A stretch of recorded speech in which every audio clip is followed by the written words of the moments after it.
about that cognitive process, how we're managing and creating that action or an opinion. Because many of you, how many decisions have you had to make already today? What did you do? You had to decide to get up? Right, what happened after that?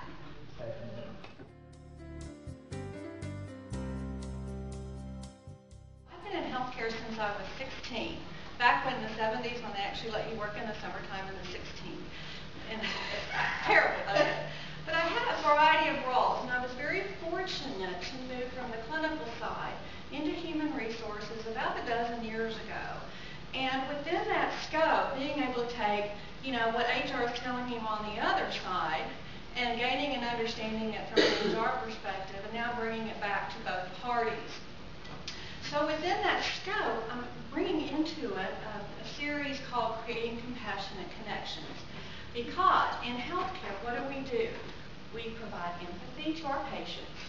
And hopefully within that scope, we're also providing empathy and caring to each other. I was looking at it from an HR perspective. We're also hopefully helping the organization help people by helping each other. And internally, if we look at competencies from the ACHE's perspective and future leaders for healthcare executives, they want people who can manage their personal bias, be able to critically think, and make thoughtful decisions. And that's what we're going to do today, is work through a process to make sure our decision making is thoughtful. We're not going to lead with our head, we're going to manage our heart, and we're going to lend an ear to our gut. So I'm going to talk about our gut for just a moment. What do you think our gut is? What is our intuition? What does intuition mean to you? Little voice. The little voice? Yes, the voice. What else? Well, the same thing you call a gut feeling. That what? The same thing you call a gut feeling. A gut feeling? And someone said something over One here? leads and dies. One leads and dies with? It's our gut. Okay? We look at what's intuition. Webster said it's our capacity for direct knowledge, for immediate insight without observation or reason. Sometimes we just know. It's our internal compass. Okay?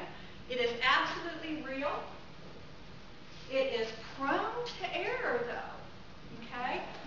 So we have to check it ever so often. Okay? That we also have thinking with awareness in our process. So let's look at how we can use those three things and balance them.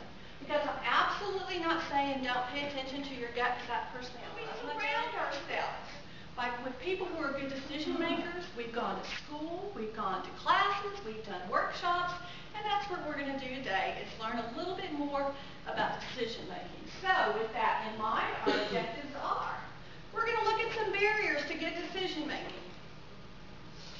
We're going to build some action steps to good decision making. You're going to actually leave with some equipment, a nice little tool that will help you frame out your decision making process. And then finally, we're